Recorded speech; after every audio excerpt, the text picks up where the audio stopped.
India अब्सटेंस from UNSC. यहाँ पे आप देखेंगे यूएनएससी में वोटिंग चल रहा था, जहाँ पे इंडिया को डिसाइड करना था कि वो रसिया के अगेंस्ट वोट करेगा या रसिया के समर्थन में। तो इंडिया ने यहाँ पे सीधे मना कर दिया वोट करने से, उसने बोला कि वो वोट नहीं करेगा।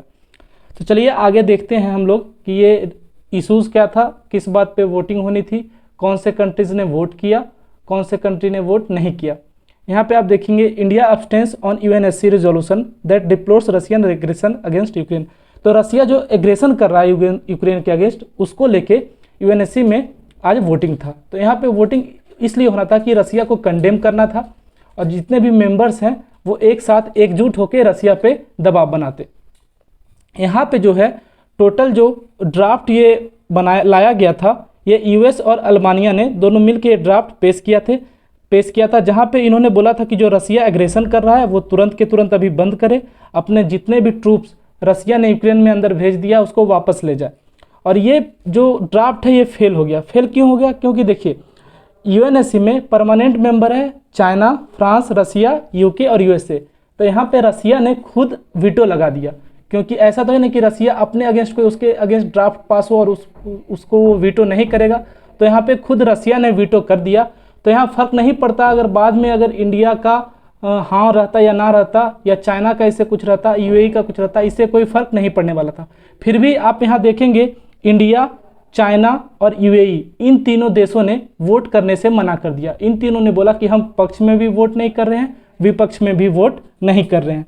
यहाँ पे आप देखेंगे इंडिया का जो स्टेटमेंट आया कि हम जो चाहते हैं जो भी बातचीत जो भी हो सब डिप्लोमेटिक तरीके से हो, ये जो अग्रेशन हो रहा है इसको रोका जाए। इंडिया ने यहाँ पे बोला कि अग्रेशन को रोका जाए।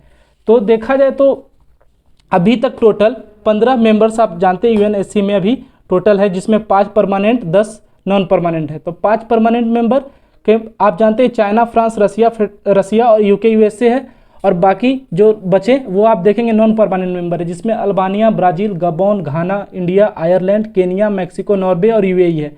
तो आप देखेंगे नॉन परमानेंट मेंबर में यूएई और घाना ने यूएई और इंडिया ने यहाँ पे अब्सटेन किया है, इन्होंने वोट नहीं किया है।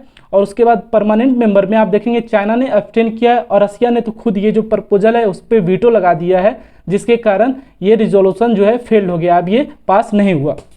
तो यहाँ पे देखेंगे जैसे इंडिया ने अपना स्टांस क्लियर किया, उसके बाद इंडिया का स्टेटमेंट आया है, जहाँ पे इंडिया ने बोला है कि जो डायलॉग है वही एक रास्ता होना चाहिए, ये जो अभी प्रॉब्लम चल रहा है इसको ख़त्म करने का। उसके बाद ये भी बोला गया है कि ये बहुत ही दुख की बात है कि जो डिप्लोमेसी का रास्ता है उसको हम लोग बहुत पीछे छोड़ आए हैं, इसको वापस से लेके आना चाहिए। तो इंडिया का जो स्टांस है, तो यहाँ पे इंडिया के जो परमानेंट रिप्रेजेंटेटिव है उनका स्टेटमेंट आया था, मैं चाहता हूँ वो आप एक बार सुने।